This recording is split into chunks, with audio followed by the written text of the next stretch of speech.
Hello, Pain Pointers. Welcome back to From Pain Point to On Point. I'm your host, Britt. Wanted to introduce our next episode that you're about to listen to with our friend Royce Mason. He's the Chief of Growth, Inclusive Innovation, and Strategy at Umbrella, and we had a fantastic convo all around sales behavior and AI. It's a little bit of a long one, but it's going to be a really good one. So I hope that you enjoy. And here's Royce. I'd love to just get like a little bit of background. You Yeah, have worn so many hats. Going through your LinkedIn, you've done a little bit of everything. So I'd love to hear kind of about your background, what you're passionate about, your current role at Umbrella, and then we can kind of like hop into the AI of it all and how it kind of all connects for you. yeah. So I guess it all starts from my first sales role, which was being a child to my parents. Basically, it started out with selling them at bedtime, right? Selling them on treats after dinner and kind of spiraled from there. So I'm a natural introvert, right? I feel like sales is just sort of in my blood, so to speak. Nice. I started my first business when I was, in elementary school selling candy. That was the first time I faced having to shut down a business as well too, because I got in trouble. They told me that you're not allowed to do that. So I had to move my operations just off campus, and I would run down to the local, store and just buy up all the candy I could at discount prices as much as I could, and then show up every Friday with a backpack full of candy and sell it for triple the price. That's hilarious. This is the American dream right here. That's so funny. And so, when I graduated from college with a degree in economics and business management, I thought I was going to go into analytics, right? Yeah. My mentor at the time told me, no, I think you should go do sales. And I was like, I don't think I'm actually for sales. I think sales was just something to get me through school at this point. I'll just put my, head down. I'll make the dials and see how this works. Instantly fell in love over the course of my career, right? I just decided to really take a jump and stab at really any company that's sort of in that, initial startup phase or their Mm. growth and scaling phase and see what I can bring to the table. And so with that, that left me with an opportunity to be a player coach in most instances, as well as help sort of define who I am as a go-to-market professional, and really hone strategies and techniques in terms of how to, get reps um, um, into their first sales cycles, help them shorten those within the first 6 months, and really figure out what they could possibly do to be as valuable to the organization as possible.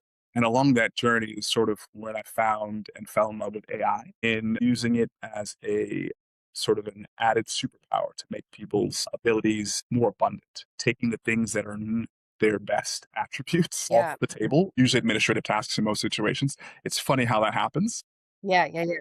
and take those out of their hands and really turn it into a situation where they're really focused on what really helps them drive sales and bring their closing percentage up. Yeah, nice. Well, I mean, that obviously segues so nicely into what we're talking about today because we're talking about AI and driving behavior. I'm interested, I feel like I know the answer to this because you fell in love with AI, but I do wonder, do you think that we're in a little bit of a hype cycle right now when it comes to AI? Do you feel like there's just so much of it.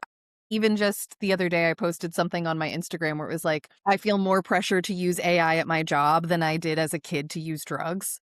There's just so much AI coming in all the time. So I'm curious to know like how much of this is real and providing a real service to teams, to sales teams, and how much of this is just white noise that's gonna die out. I think you're hitting the nail on the head right there with that question. Honestly, that I get asked probably 3 or 4 times a day, easy. And that's just because, companies are really trying to manage their resources. And with, budgets at play, right? If we're allocating so much toward AI and how much, what's the return on investment, right?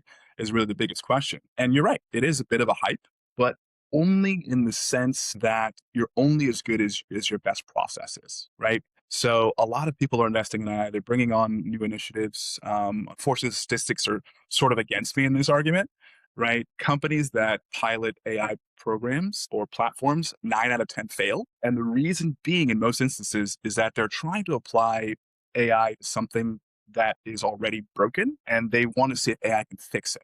And it's sort of like if, your workflows and your processes are already broken, AI is just going to make it broken faster, basically, right? Yeah, yeah, yeah, yeah. So it really comes down to people really taking AI and seeing if it can solve a problem and help them, right, in a way that is an add, not a negative. I like to use sort of the Terminator Iron Man analogy. I don't know if you're familiar with this. Okay, all right, lay it on me. So stick with me here for a minute, okay? So most people think of AI as a Terminator, right? They think of it as Skynet, from the movie, right? It's going to take our jobs, it's going to kill us all, that sort of thing, right? And I like to reframe that thinking a little bit.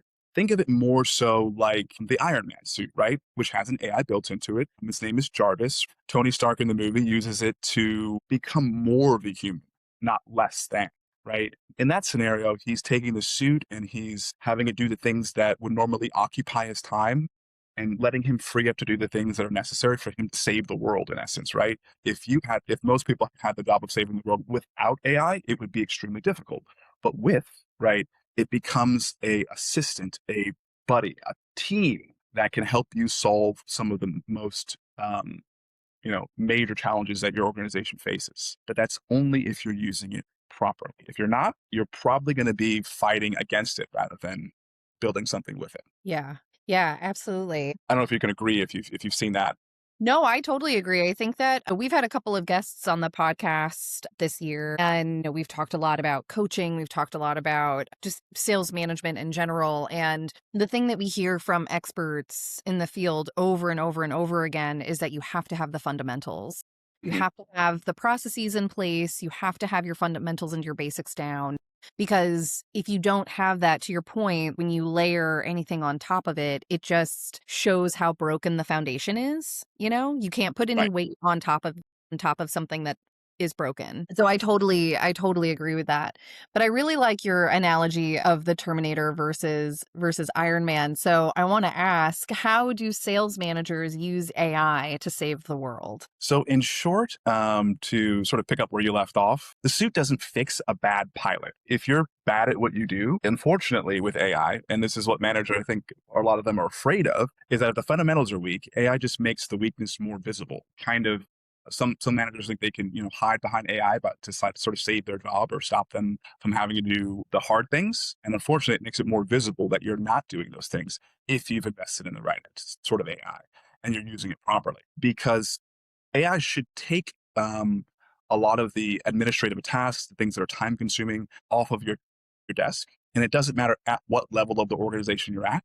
So if you're a rep, it should be doing a lot of pre screening, finding intel, prospecting for you, right? Providing you with as much data and analytics as it possibly can to help you have the information you need to close the deal, or at least show up as the best version of yourself on each call. I think you pointed toward management, right? Their job is really to use AI to help better inform them. And I like to use sort of like the one-on-one, right, that we've all walked into as sales professionals with a manager who's, if they're giving you the same one-on-one they did after you've started to implement AI as they did before, then they're doing their job wrong because that AI should be giving them so much more in the case of what it's doing. Let's say, call statistics. It shouldn't be managing the staff. It should be helping managers understand what's going on in the organization, as well as informing them of the things that they should be focusing on during that one-on-one. It should make the conversation so much more poignant, so much more illuminating, and you should be spending a lot less time getting down to what the problems are and more so figuring out ways to fix it and developing strategies to help people become better at what they're struggling with. Yeah. So like through that lens, like what should managers be doing? Let's say you've got the fundamentals down, you've got the right processes down, you are bringing AI into your organization. Mhm. One, what what is that AI doing? What's the lift off of managers? Even more importantly, what should managers be spending their time on? If managers aren't digging through numbers and analyzing performance and those types of things, what should they be spending their time on? They should be spending their time on pinpointing what it really means to understand what the rep is struggling with. they have all the data in front of them and they have AI to help them understand what the data means, right? So then they should be spending more time, focusing on what trainings that reps should be going through, what tools that they could be using a little bit more strategically. I'll give you a perfect example of somebody I worked with recently. This manager was struggling with his team. He wanted them to do the thing that we all hate doing, which is role playing. And the reason I think we don't like role playing is a few things, right? We don't like it because there's a person in the room with us who knows us and may judge us based on what we say. If it's your boss or your manager, right, you don't want to look bad in front of them. You also don't want to be great on the curve because of things you've done or said in the past, even though you think that your role play may be perfect. But if you could set up a tool, which used to be extremely expensive to do, right? But with most recent advances in AI, you could develop a bot for that within 30 minutes to a few hours that could really help that person train on the things that they're having trouble with, continually feed it call history from that rep, right? So to help train it as well too, so that it can understand where they're lacking and where they're falling short, and then provide them with the tool that they can use to then sharpen their spear, so to speak. So that now it's not just that you're saying to them what needs to be done, right? You're also providing them with concrete action plans that they can take right away, right? If they want to go do 30 minutes of role play with that AI, they can immediately before they jump back on the phone. And that'll help them possibly build their confidence, give them a few things that they could do during their next calls to help them have the insights on where they're falling short. And this person did that with me over the course of like 3 hours. We developed it for just one of his reps. And then he basically built one the next week for the other 7 reps on his team. I think the statistics spoke for themselves. They went from, I think they improved by 30% in terms of close ratio. The deal size jumped 40%. And the amount of time that they were talking, as opposed to the person they were on with was speaking, shifted from, I think, around 60-40 to 20-80. So they found a way to get the other person talking, to get them to basically spill the beans and open up by just helping them understand what it really means to be a consultative salesperson, because they were more so selling based on features, right? Rather than trying to figure out what that person needed. And that was across the sales team. And that was a product of them looking at the best person in the office and what they were doing. And so they all sort of retrained very quickly on what would be the best way for them to sell individually, rather than just seeing somebody else and trying to take their strategy that doesn't unfortunately work for them. What I'm hearing from this story is these reps spent a lot of time role playing, and that role playing really reinforced the right skill that was going to make them a better salesperson, a more consultative salesperson. Mm-hmm. And, obviously leading to more closed deals, bigger deals, all of those things, right? Which is what we all want. Why do we need AI for that? Why can't we just have managers? Why is AI so important in this? And why can't we just have managers telling their teams to go do role plays? I think it goes back to what I was saying earlier about the fact that if there's another person or human in the loop, right, people tend to shy away from that.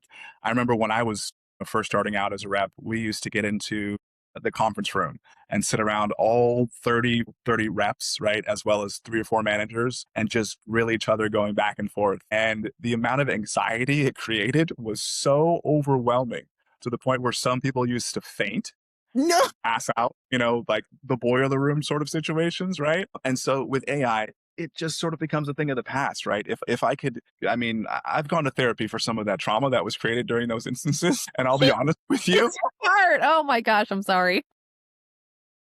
if I could spare anyone, that sort of situation, I will. And so if that means that, they're going to, train with AI instead of an actual person, I'm more for it. Yeah, and I think that it kind of goes back to what you were saying earlier too about how AI can make you more human. Hmm. Reps aren't obviously talking to other humans, they're talking to an AI bot that's like giving them feedback and coaching them and all of those things. Or, at the very least just giving them objections for them to handle so that they can really get the wheels turning. Exactly. But it takes away the stress and the pressure that that we all feel when we kind of have to perform in front of our peers. And we don't take it personally because it's coming from a robot, basically. Yeah. We hear that robot voice, and the voices are becoming more and more human, I will say. Yes, They're they getting are. pretty good. But at the same time, it's not a person, and you're like, okay, I don't take this personally because it's not someone who's grading me. It's just a machine. Yeah. Yeah. It's unbiased, right? I really like that. We've all been pressured to use AI. Every platform is including AI into their product offerings now, and and then we've got ChatGPT and Claude, and all of those tools that can be very helpful. Where do you see adoption for AI breaking down the most? Do you see that at the C-suite? Do you see that at the manager level, at the rep level? And why would you think that is? It's in my opinion, I see it at every level, Mm. unfortunately. Okay. And when I say that, it's not really the level, it's more so the handoff. The sort of mandate comes from on high in most instances, right? It gets passed down to the manager, which then filters down to the rep. And by the time it gets down to the rep, a lot of communication's been lost, number one. Number two, they didn't have a chance to opt into it, right? They were just sort of signed up for it and forced to use it. So you have to sort of pare it back and look at it from the standpoint of, if I can, as a sales manager, provide my team value and show them the value of using this tool or using this resource, then the likelihood of them using it and the adoption goes through the roof in comparison to if I just force it on them, right? So the Yeah. first thing you want to do is show them that it's valuable, that it's something they can actually use and save them time, energy, and of course stress. Then you're going to be in a much better position to increase the adoption. And then in the midst of that, right, being a manager, you also have that pressure from on high to, you know, bring some sort of return on investment from this AI tool that's been invested in. And I think that's a backwards sort of mentality of it. The sort of sales enablement manager role is becoming much, much more important now more than ever, just given the fact that they have a better understanding of the tools that may need to be brought in rather than, someone telling you from above that this is what you need to be using because I was told it's the best thing. It may be the best thing, but it may not be the best thing for your organization specifically. And so if your team doesn't think that it's valuable, it's nothing that they're going to actually use, then you're just wasting money on nothing. And Yeah. that's more or less what's happening. A lot of these pilots that are failing, and people are spending, billions of dollars on these programs. They're not really reaping the benefits, the rewards from it. Where you see the biggest rewards coming in nowadays is really from individual users in the office, whether they've been told to use AI or not, going in and using ChatGPT or Claude on their own and figuring out how it works, how to interact with it to get what they're looking for. And that's sort of a lot of times been the best instances, right? A lot of people have invested in, let's say, CRM tools, right? Like Salesforce. And I see a lot of the guys that I talk to that don't like Salesforce, just going away from it, not using the agency function, even though in my opinion, it's amazing if you know how to use it properly. Yeah. A lot of them don't. And then the guys who do like it are still going elsewhere because they're so used to just drafting a quick prompt that can then save them time and energy rather than using what's built into Salesforce already. Hmm. Because Salesforce is unfortunately in that instance not the best tool for them. They should be using something else or another CRM that's better prepared for it. Let's say like Clay or something like that. Yeah. I don't say anything bad about Salesforce or Clay, but either way, it's just what works best for your situation is Yeah. what's best. It's really interesting because, I totally agree. I think that like the best use case of AI in an organization is when your individual, your ICs are going out and like kind of using it on their own.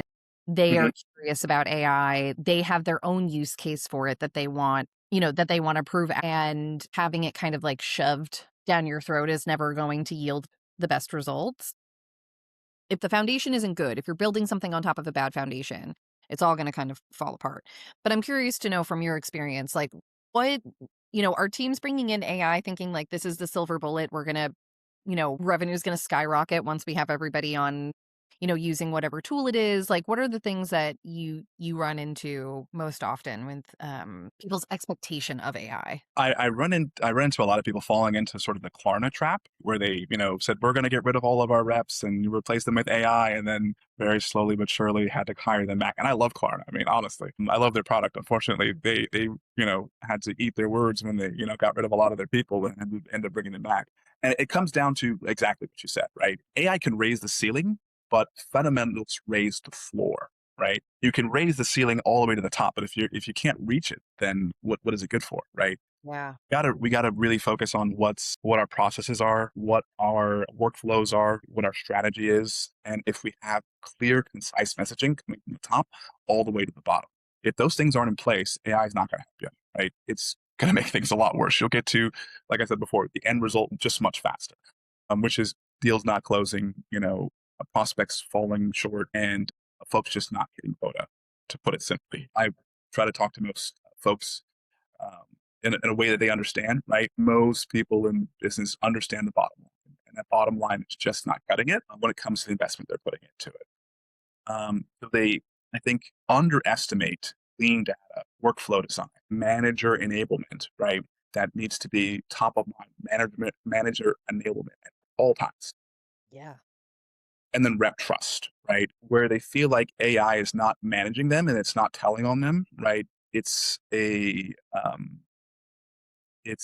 co-pilot, it's a trusted friend, it's an advisor, right? It's everything that your manager is supposed to be in a lot of ways when it comes to the small things, those day-to-day questions that you would normally be asking, so that those day-to-day questions that reps are usually asking now change and transform to become more in terms of strategy rather than practicality. How do I enter this here? It's like let's stop having those questions, right? Let's start talking about how do I get prospects to open my emails, right? Yeah. And then from there, how do I get from prospects opening my emails to how do I increase the conversion rate I have from first meeting to second meeting to sending out proposals, right? And AI will help you get there. But if you think that it's going to be, like you said, the silver bullet that's going to solve everything, you've got, you've got a lot of problems in your Yeah. organization that Yeah.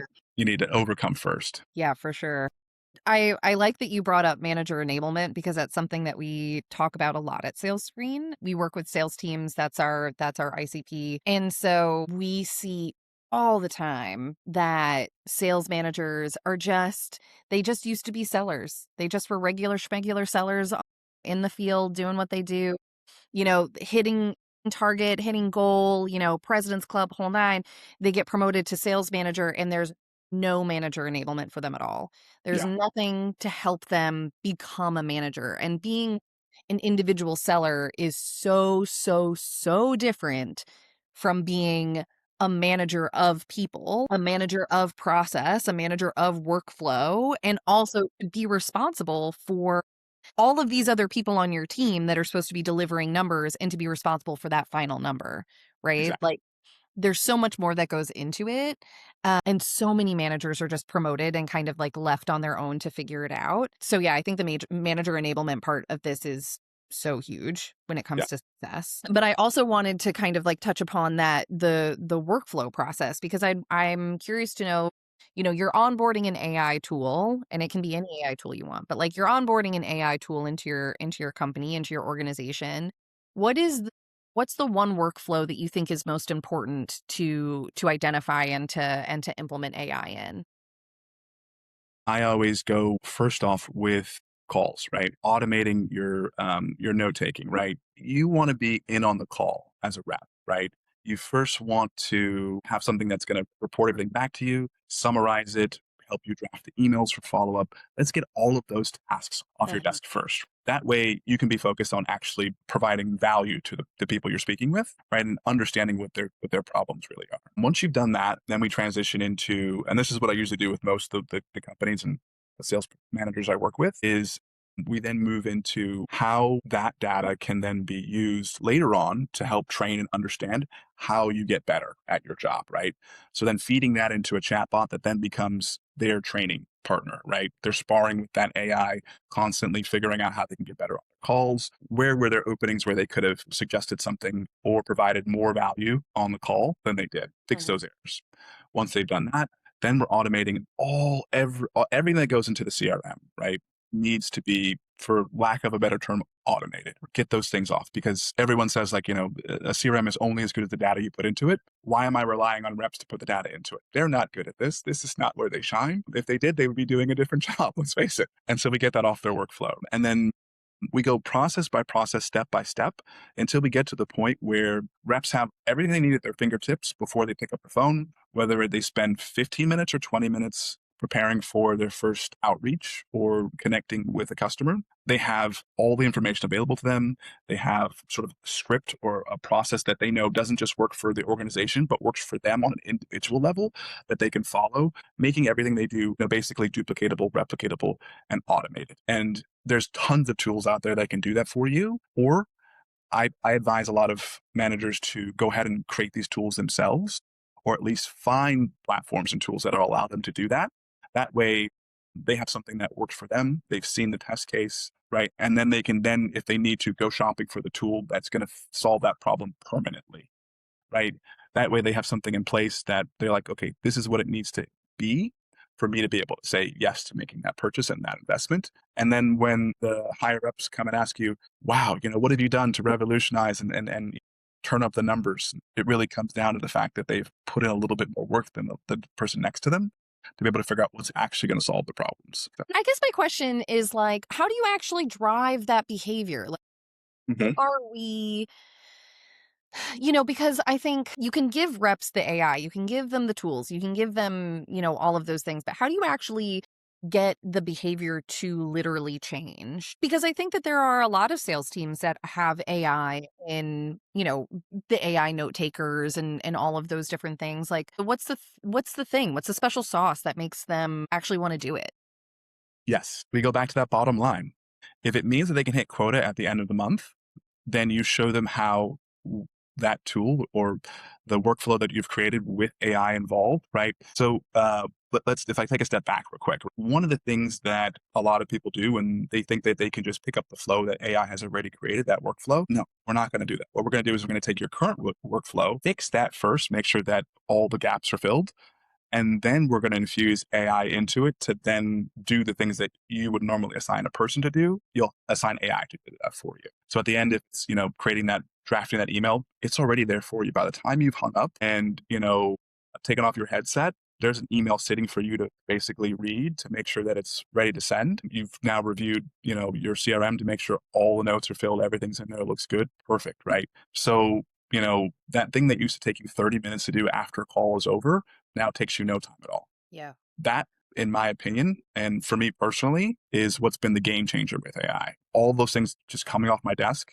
just makes me want to invest more and more time into figuring out how to make it do more of that, right? Everybody, reps always come to me and say, more of that, less of that other stuff. I don't want to do the role playing with the AI, but at the end of the day, it's made me a little bit better. Okay, good. Yeah. If this means I can avoid a one-on-one with my manager because I've done, a little bit of role play, and that's the way I usually put it, like, do you want the carrot or the stick, right? This guy Yeah. can come in and say bad things about you and make you feel bad personally. Hopefully that's not what's coming your way because you have a better manager than that, but it does in some organizations result in that way. I think what it really comes down to is insight is not the same as an operating rhythm. AI can surface the insight.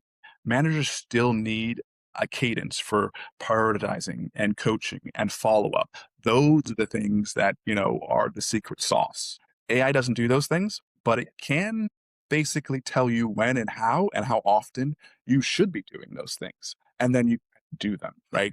That way you don't have to expend your mental capacity to be able to remember to do those things. Because I personally, that was the thing that fell through the cracks for me as a sales professional, as a sales manager, as a sales leader, remembering Totally. to do those things because things come up. There's always fires to put out. But if I have this little agent in my pocket that's sitting right here next to me telling me, hey, you forgot these 3 things today. Let's make sure we do them before the end of the day. You haven't crossed them off your list yet. That's what I need. Yeah. And that's where it's extremely useful. Yeah, totally. I mean, listen, I'm not supposed to plug Sales Screen on this podcast, but I will say that that's what our AI. I was just going to say, I took a look at you guys' AI, and it actually does a pretty good job of doing those little things. Yeah, I think that one of the really cool things about, because the thing with Sales Screen is we integrate with your CRM or whatever your tech stack is, whatever tools you use, pull it into our platform. So our AI is like constantly monitoring performance Mhm. for everybody on the team, and it's highlighting all performance, right? It's highlighting people that are doing really well. It's highlighting people that are, trending downwards, highlighting big dips, like all of those things. But the thing that's super cool about it is that it also tells you, because we're a gamification platform, It also tells you what's the gamification mechanic that you need to employ here. Hmm. Whether that is recognition, recognizing reps that are doing really well, and maybe having a one-on-one with them to find out like what's going on that's working so well so we can talk to the rest of the team about it. Or like somebody that's having, trending downwards. Let's put them on, let's do this gamification thing to get them back up to snuff. Yeah. Managers don't need more insight. What they need is clear paths from insight to action. And that's what's mostly missing. And that's the thing that you can, workshop with AI, you know, very quickly is, okay, this person's doing really well. What if we did this or what if they did that? What if we changed this? What if we, took that? Play that out, 6 months down the road, AI, tell me what it looks like. And then you can theorize and see what that sort of looks like, how it plays out. And then based on the results it gives you, you then question it, find flaws and poke holes in the theory. And then you end up coming up with a situation and strategy that's not 100% bulletproof, right? But it's definitely a heck of a lot stronger than what you would have came with if you were just sort of seeing the insights and then sort of throwing actions at the wall, trying to figure out if you could duplicate them, right? Yeah, totally. It's just giving you so much more. I think that it's really helping build strategy. What we've talked about a lot during this call is just how much time managers have to spend doing admin work that, it has to get done. It does have to Hmm. get done. You can't have an informed strategy if you're not looking at all of your data, if you're not looking at all of your reps' performance, if you're not comparing period over period of, whatever activities they're doing, but it's so time consuming. So many companies have, just a ton of different tools, a ton of different platforms, a ton of different dashboards. Consolidating all of that information, it just becomes like very overwhelming with admin work. Yes. And that's one of the things that AI does really well is, you can basically take a screenshot of your dashboard and be like, all right, AI, tell me in just a few words what's going on. And it Yeah, just literally. spits back three sentences that really, succinctly say what everything sort of means. And then you can just continue to question like, okay, so based on that, what can I do better? Or what can we improve on? What are three things that, came out of this week that, I should capitalize on next week? And that's where it's really helpful, right?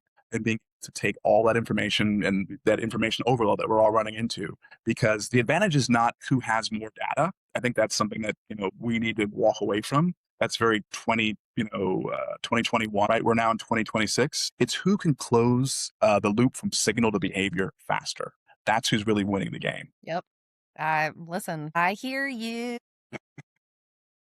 And I know this is nothing new to you, but this is the thing that everyone sort of knows, but they just can't fill in the middle there from like deciding what to do to actually implementing it and then having the insights to be able to close the loop faster. Yeah. There's a culture about sales, right? Like there's a culture about sales of, you said it even earlier about like having grit and Yeah. feeling like, you know, I think that like obviously there's been a lot of change in sales culture over the years, but there is still that kind of lingering Glengarry, Glen Ross.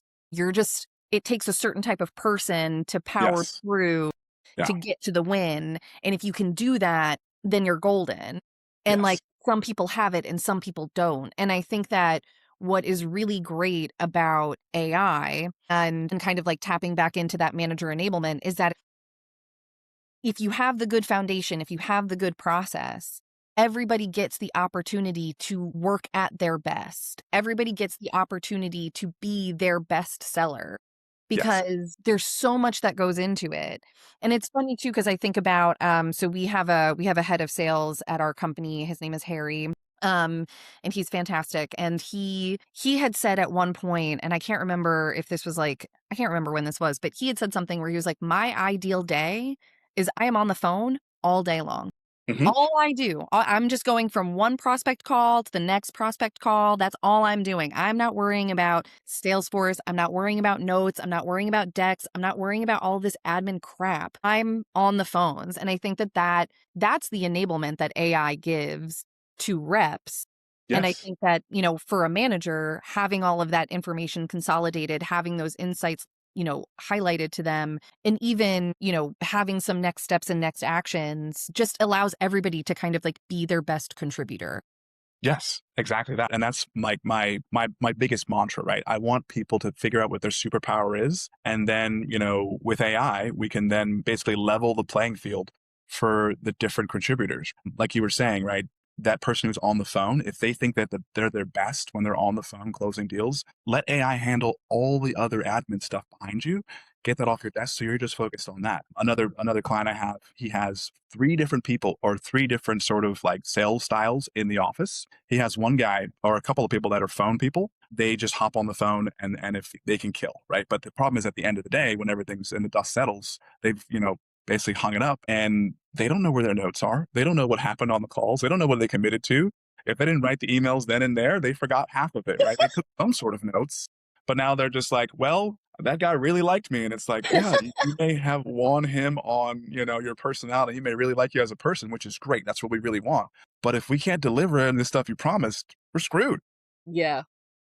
So let's use AI to get those things, where they need to be so that you can find them when you need them Yeah. and you can stay on the phone. Whereas he has another person in the office that just closes deals on LinkedIn. From start to finish, all the deals are done on LinkedIn. I'm still baffled by how that he does it, but he's Easy. really good. It's just messaging.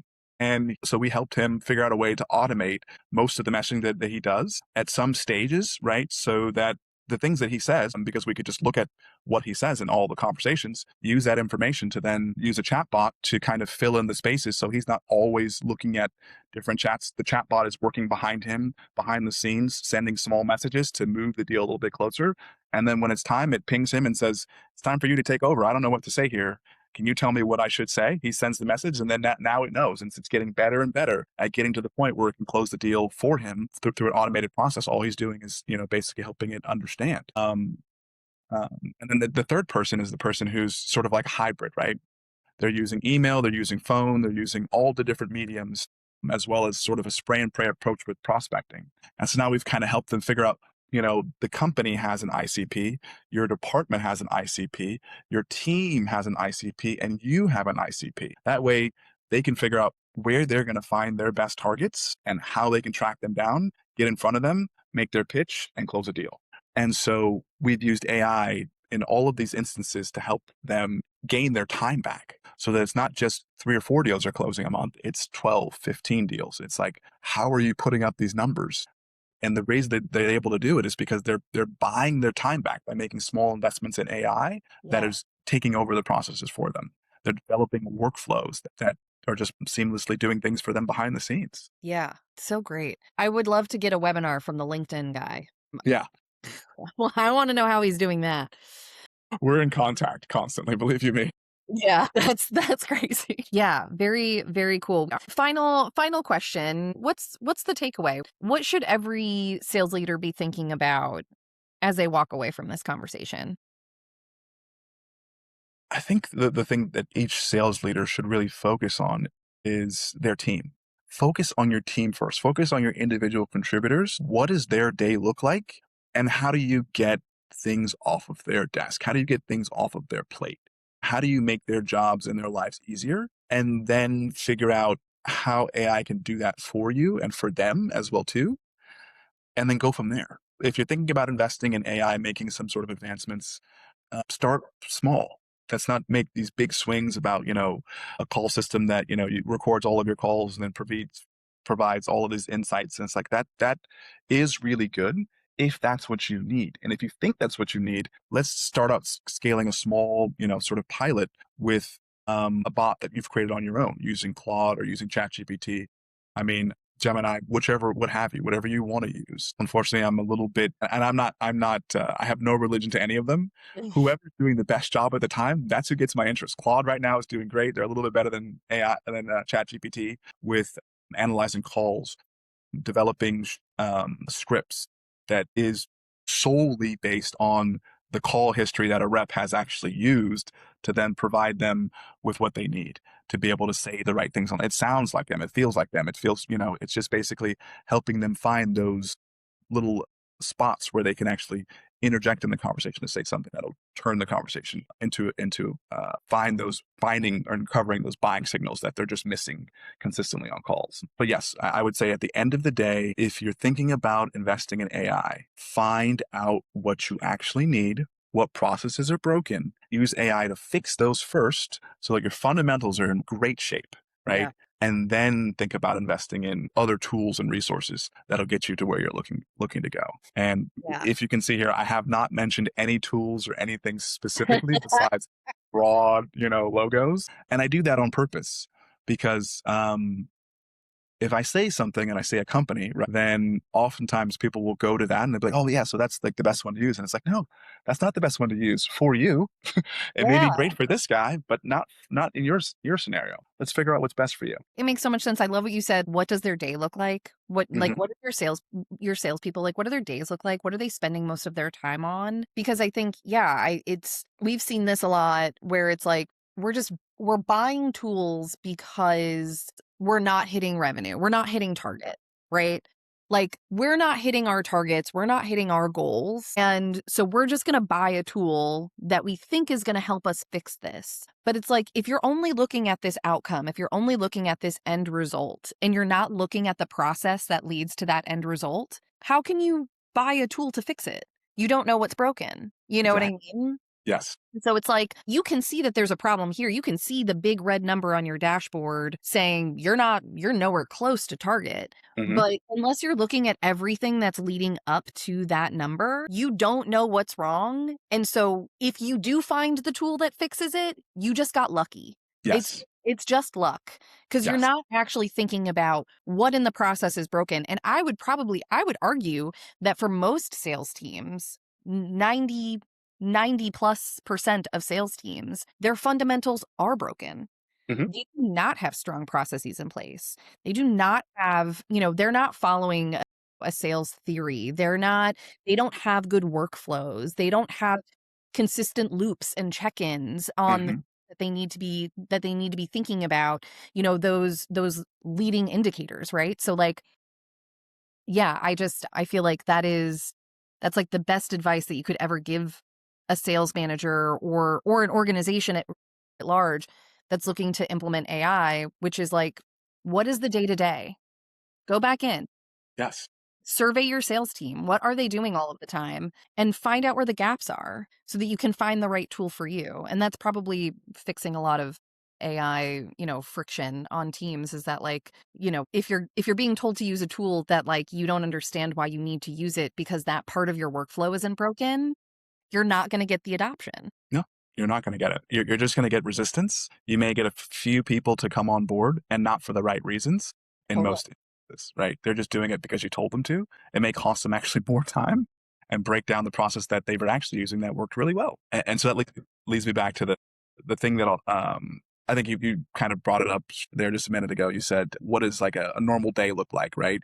The question I get really often is, so future ready teams, right? They're like, what does a future ready team look like? What does it have? Like, what tools does it? And it's like, it's actually super simple. A future ready team is not futuristic. Looks like a normal Tuesday afternoon. Very practical, very normal, right?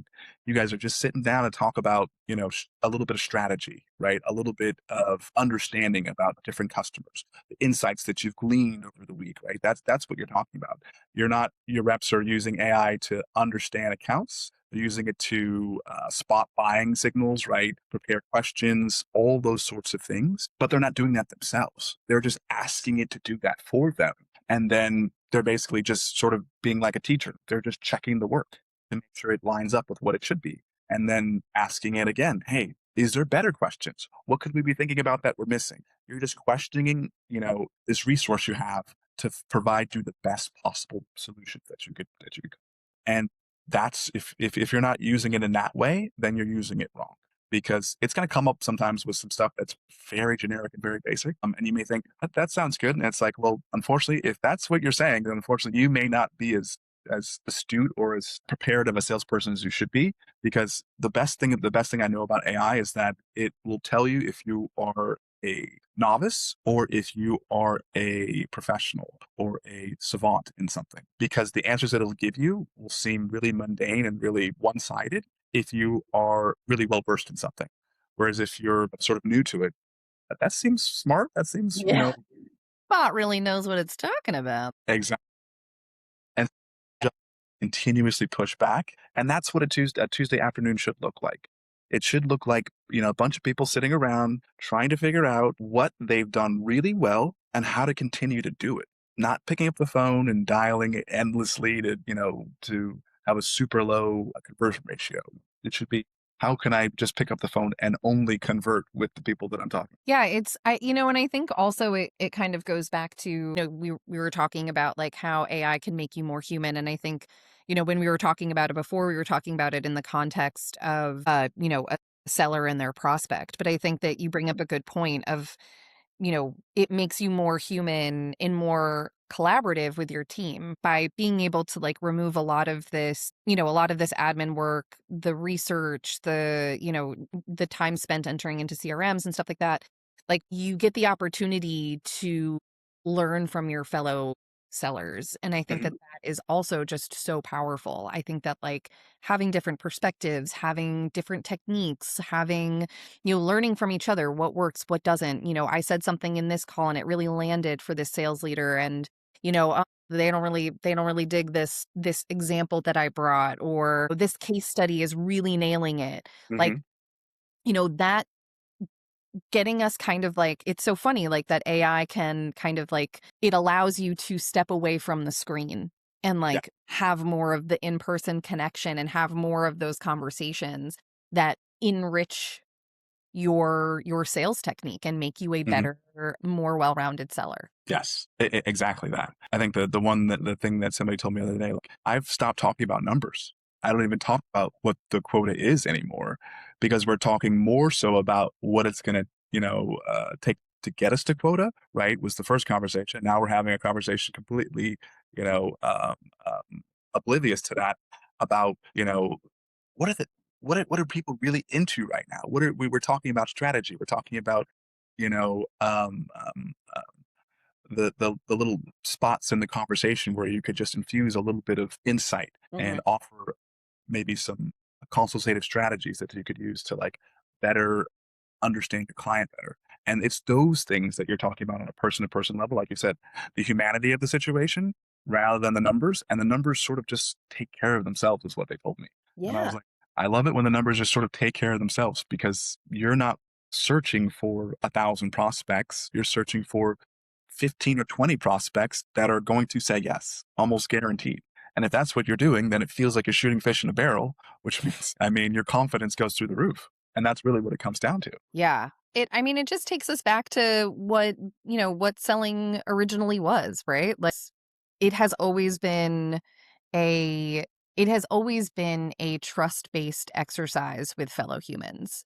And so I think, you know, we're not we're not advocating for replacing salespeople with AI bots. That's like the exact opposite of what we would want. I think that we would always want to keep sales very human because that's what it was born out of, and that's what it'll continue to grow into, is this very human connection that's built on trust. And I think using AI, and I think that as time goes on and more companies start to implement it, and it advances as a technology, and also we start to see, because I think that we will, a little bit of the fallout of, people trying to do exactly that, like Klarna trying to replace Mhm. their entire workforce with AI. We're going to start to see that that these like very human centered, very human based roles are always going to come back to that. And AI is not going to replace it. It couldn't. It never could. Luckily, it can't. I always point back to the amount of energy it takes for a human to do what an AI can do, right? It takes 12 watts of energy for a human to think about the things that it takes to solve a problem. It takes, what is it, 1,000 times more watts of energy. And think about how expensive that is for Yeah. AI to do the exact same thing. So, from an economic standpoint, it makes more sense to have humans, number one. And when you have AI in the loop working with you as a counterpart, it just makes things so much easier so that you can be that human. You can say that, give that person on the phone a human response. AI can help you have a better conversation so that you can actually appeal to their emotions, to the things that, would actually impact the way they're looking at the situation, and de-escalate in a lot of instances, or get them closer to a yes. I think it's I hate to keep continuing to beat the Iron Man and Terminator sort of reference, but people see it as like, AI is coming for their job. It's like, no, it's just here to help you be a better version of yourself by helping you upskill, number one, and take a lot of the things that you would normally be doing, right? Move them to the side and then have you do lot more of the things that you do well. And I think that's the reason why Tony Stark sort of trusts his suit to save his life and the people's lives around him. It's because he's trained it so well to do the things that it needs to do. Yeah. Yeah. I totally agree. I feel like this is a great ending. We just had we had such a good AI conversation. I really enjoyed speaking with you. This has been this It's been fun. and very illuminating, and I hope to have you back on the podcast soon so we can talk more AI. Oh, that would be fantastic. Love it. All right.